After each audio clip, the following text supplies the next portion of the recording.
आज चाहिँ म फेरि हजुरहरूलाई फोटो एडिट कसरी भनेर सिकाउन लागेको छु। हजुरहरूलाई अब धेरै भूमिका नबानी फोटो एडिट गर्ने बेस्ट तरिका सिकाउँदैछु। फोटो एडिट गर्नको लागि पहिला हामीहरूले प्ले स्टोरमा जाने अनि फेस एप डाउनलोड गर्नुपर्ने हुन्छ। हेर्न सक्नुहुन्छ स्क्रिनमा। यसको लागि चाहिँ प्ले स्टोरमा जानु होला।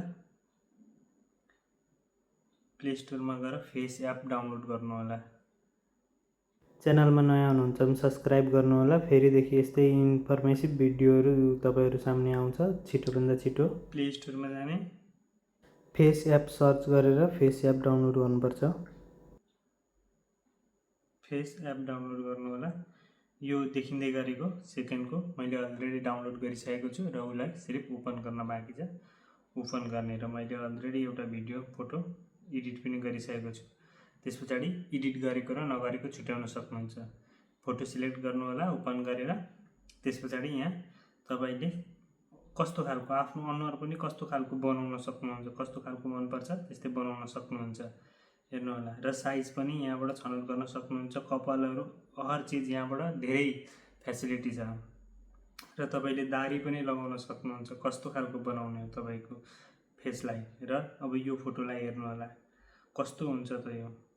यसलाई यहाँ जाने र हामी ब्याकग्राउन्ड चेन्ज गर्न नै सकिन्छ। यसको पछाडी म फुलहरु केही रोप्छु, बनाइदिन्छु है त। यहाँ हेर्नु होला यस्तो लगाउन पनि सकिन्छ हैन।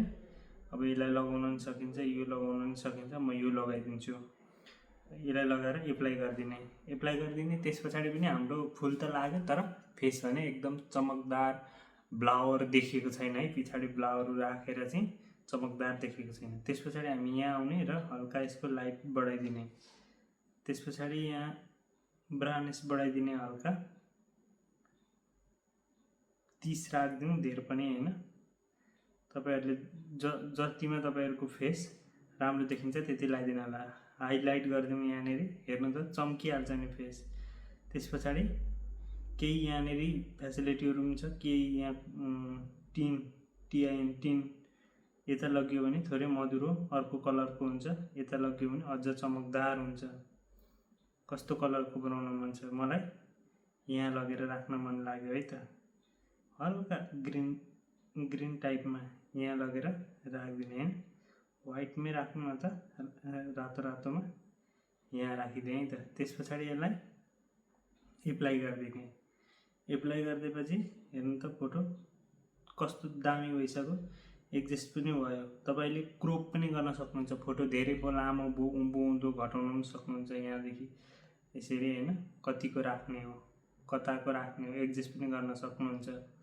फोटो यहाँदेखि यसरी काटेर हैन एडजस्ट पनि गर्न सक्नुहुन्छ। ब्याकग्राउन्ड अझै चेन्ज गर्न सक्नुहुन्छ। कस्तो खालको तपाईलाई ब्याकग्राउन्ड मन पर्छ, हल्का ब्लावर यो क्वालिटीको तपाईले जस्तो भन्नु त्यस्तै यहाँबाट ब्याकग्राउन्ड पनि राख्न सक्नुहुन्छ। म यो राख्ने भए। यसलाई एप्लाई गर्दियौ। हेर्नु त ब्याकग्राउन्ड पनि चेन्ज भएपछि त फोटो त झकास हुन्छ है हाम्रो फोटो। त्यसपछि यसलाई एक्सपोर्ट गर्नको लागि सिधा सेभ बटनमा थिचिदिने। एक्सपोर्ट हुन्छ।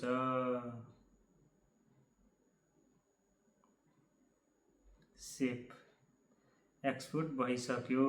यहाँनेरि सेभ टु द ग्यालेरी भनिसक्यो। अब यसलाई हामी ग्यालेरीमा गएर हेर्ने छौं। ग्यालेरीमा कस्तो भएर आयो त भनेर। हाम्रो फोटो चाहिँ आइसक्यो। यहाँनेरि आइसक्यो। हेर्नु होला चमकदार छ।